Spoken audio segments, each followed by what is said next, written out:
दोस्तों नमस्कार आदाब, मैं हूं फराज चौधरी। आप देख रहे हैं इंडिया फायर न्यूज़। ट्विटर ने एक बहुत बड़ी कार्रवाई करी है हमारे देश के नेताओं के ऊपर, और उसमें हमारे देश के उपराष्ट्रपति वेंकैया नायडू साहब का भी नाम है।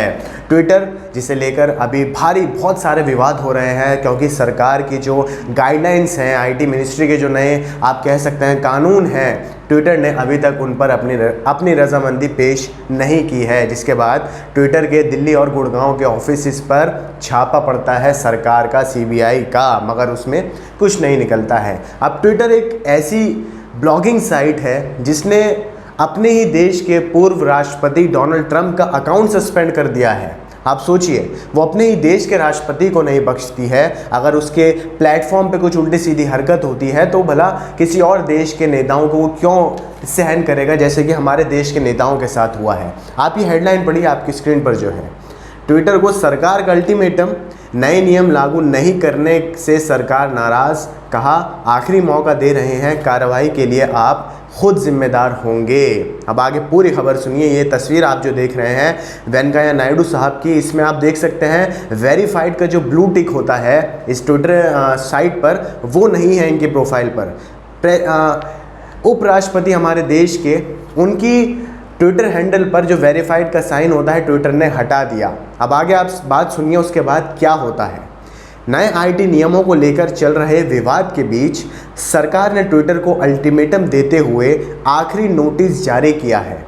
Ministry of electronics and information technology ने ट्विटर को लिखा है कि 28 मई और 2 जून को मिले आपके जवाब से हम निराश हैं, क्योंकि आपसे जो पूछा गया था उसे लेकर ना तो स्थिति साफ हो पाई है और ना ही नए नियमों की पूरी तरीके से हम लागू कर पाए हैं। यानी ट्विटर ने अभी तक उन पर वो राज़ी नहीं हुआ है जो नए कानून आईटी मिनिस्ट्री ने पेश किए थे। सरकार ने ट्विटर से कहा है कि आपको आखिरी मौका दे रहे हैं, नहीं तो जो रियायत मिल रही है ये वह ख़त्म कर दी जाएगी और इसके लिए खुद आप ही जिम्मेदार होंगे। सरकार का कहना है कि ट्विटर ने अभी तक चीफ कंप्लायंस ऑफिसर के बारे में नहीं बताया है। जो नोडल कॉन्टैक्ट पर्सनल नॉमिनेट किया है वह भारत में ट्विटर का कर्मचारी नहीं है। साथ ही जो ऑफिस एड्रेस बताया गया है वह एक लॉ फर्म का है। इससे पहले ट्विटर की एक और कार्रवाई ने केंद्र सरकार की नाराज़गी बढ़ा दी थी। शनिवार सुबह खबर आई कि ट्विटर ने उपराष्ट्रपति एम वेंकैया नायडू और संघ प्रमुख मोहन भागवत समेत कई नेताओं के अकाउंट से वेरीफाइड का ब्लू टिक हटा दिया है। खबर ध्यान से सुनिएगा दोस्तों, क्योंकि बहुत बड़ी खबर है। ट्विटर और सोशल मीडिया प्लेटफॉर्म्स और सरकार के बीच, केंद्र सरकार के बीच जो ये विवाद चल रहा है ये बड़े दिनों से चल रहा है, और अभी तक व्हाट्सएप ने तो हाई कोर्ट, सुप्रीम कोर्ट तक का दरवाज़ा खटखटा दिया है। कानूनों को लेकर, अपनी प्राइवेसी को लेकर, जो प्राइवेसी व्हाट्सएप को लेकर कई दिनों से सुर्खियों में है, और अब ट्विटर का भी ये आलम आप देख सकते हैं।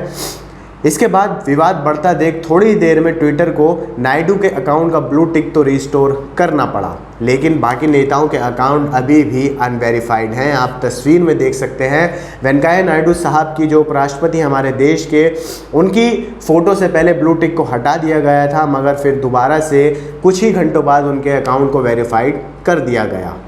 सूत्रों के मुताबिक मामले में अब आईटी मंत्रालय की तरफ से ट्विटर को नोटिस भेजा गया है। सरकार ट्विटर से पूछेगा कि भारत के उपराष्ट्रपति के ट्विटर अकाउंट से ब्लू टिक को बिना सूचना के कैसे हटाया गया। यह भारत के संवैधानिक पद की अवमानना है।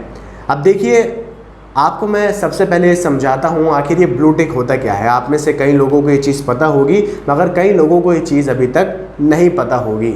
तो ब्लू टिक का मतलब होता है दोस्तों, ट्विटर के मुताबिक ब्लू वेरीफाइड बैज, जिसे ब्लू टिक कहते हैं, उसका मतलब होता है कि अकाउंट जनहित से जुड़ा और वास्तविक है।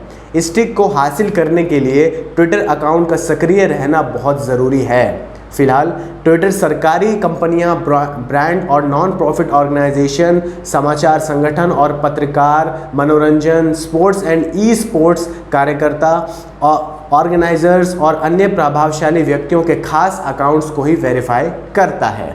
ये खासकर आपने देखा होगा ट्विटर में जो ब्लू बैज मिलता है ये बड़े बड़े नामी लोगों के पास होता है। पत्रकार हो, कोई ऑर्गेनाइजेशन हो या ऑर्गेनाइजर्स हो, सेलिब्रिटीज़ हो, क्रिकेटर्स हो, स्पोर्ट्स पर्सनैलिटीज़ हो, इन सब के अकाउंट के आगे ब्लू वेरीफाइड का टिक होता है। तो इसे कहा जाता है ब्लू वेरीफाइड टिक, जो कि हटा दिया गया है कई नेताओं की प्रोफाइल से। इसके बाद इससे पहले मामले पर सफाई देते हुए ट्विटर ने कहा कि उनका अकाउंट जुलाई 2020 से सक्रिय नहीं था, इसलिए हमारी वेरिफिकेशन पॉलिसी के तहत हम ऐसे अकाउंट को बिना किसी सूचना के अनवेरीफाई कर सकते हैं। फिलहाल नायडू के अकाउंट को फिर से वेरीफाइड कर दिया गया है और ये ट्विटर के रूल्स एंड रेगुलेशंस हैं कि अगर आप अपने अकाउंट पे रेगुलर ट्वीट नहीं करते हैं, आप रेगुलर एक्टिव नहीं रहते हैं, तो आपके अकाउंट से वेरीफाइड बैच को हटा दिया जाएगा बिना आपको बताए हुए, बिना सूचित किए हुए। ये ट्विटर के रूल्स होते हैं, रेगुलेशंस होती हैं। इसके बाद उपराष्ट्रपति के साथ साथ आरएसएस के कई नेता भी इसमें फंस गए जिनके अकाउंट को अभी तक ब्लू टिक नहीं मिल पाया है। सुनिए आप कौन कौन थे वो, मैं तस्वीर भी दिखाऊंगा आपको। आरएसएस के कई नेताओं के ट्विटर के अकाउंट को भी ट्विटर ने अनवेरीफाइड कर दिया। इनमें भागवत के अलावा अरुण कुमार थे, भैया जी जोशी थे और सुरेश सोनी जैसे बड़े नाम भी इसमें शामिल हैं। तस्वीर आप देख सकते हैं। इस बीच भाजपा मुंबई के प्रवक्ता सुरेश नखवा ने ट्विटर की कार्रवाई पर सवाल उठाए। उन्होंने इसे भारत के संविधान पर हमला बताया है। यानी आरएसएस के नेताओं को अगर ट्विटर एक माइक्रो ब्लॉगिंग साइट अगर अनवेरीफाइड कर देती है उनकी प्रोफाइल को, या उनकी प्रोफाइल के खिलाफ कोई एक्शन लेती है, तो ये संविधान के खिलाफ हो जाता है। सोचिए आप, आरएसएस को संविधान से जोड़कर यहाँ बयान दिए जा रहे हैं नेताओं द्वारा। उपराष्ट्रपति तक तो बात ठीक थी, वो एक बहुत बड़ा पद है हमारे देश का, उसके साथ ट्विटर ने जो किया वो उसके रूल्स एंड रेगुलेशंस के तहत था, वहाँ भी आप उसको गलत नहीं ठहरा सकते हैं। मगर आरएसएस के नेताओं को अगर ट्विटर अनवेरीफाइड करता है तो भला इसमें संविधान की बेइज्जती करने की बात कहाँ से आ जाती है। तस्वीर मैंने आपको दिखाई। इसके बाद ट्विटर के रूल्स एंड रेगुलेशंस क्या कहते हैं। ट्विटर के रूल्स एंड रेगुलेशंस कहते हैं उपराष्ट्रपति के पर्सनल अकाउंट को 13 लाख लोग फॉलो करते हैं। उनके ट्विटर अकाउंट से पिछले 11 महीने से कोई भी ट्वीट नहीं हुआ है। इस अकाउंट से 23 जुलाई 2020 को आखिरी बार ट्वीट किया गया था। यानी 11 महीने के कार्यकाल में वेंकैया नायडू साहब ने एक भी ट्वीट नहीं किया, जिसके बाद ट्विटर को लगा कि अब ये अकाउंट सक्रिय नहीं है, एक्टिव नहीं है, तो इनसे वेरीफाइड बैच को हटा दिया जाए। अब मंत्रालय की सुनिए। मंत्रालय ट्विटर से नाराज़ है। ट्विटर की एक तरफा कार्रवाई से आईटी मंत्रालय बेहद नाराज़ था। सूत्रों के मुताबिक मंत्रालय का ये मानना है कि देश के नंबर 2 अथॉरिटी के व्यक्ति के साथ ऐसा सलूक नहीं किया जा सकता। इसके पीछे ट्विटर की मंशा गलत है। मामले में ट्विटर की दलील भी पूरी तरीके से गलत है। इसके बाद ट्विटर किस स्थिति में हटाता है ब्लू टिक, मैंने आपको बताया था, एक बार और वेरीफाइड तरीके से सुन लीजिए।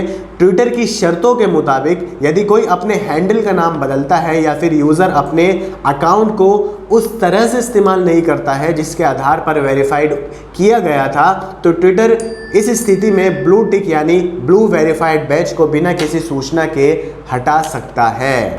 तो दोस्तों, कैसी लगी आपको ये जानकारी मुझे कमेंट बॉक्स में ज़रूर बताइएगा। खबर आपको पसंद आई इसे आगे शेयर कीजिए और हमारे चैनल को सब्सक्राइब करके बेल आइकन प्रेस कर दीजिए ताकि आपको सारी अपडेट्स मिलती रहें। मुझे दीजिए इजाज़त। आदाब, नमस्कार।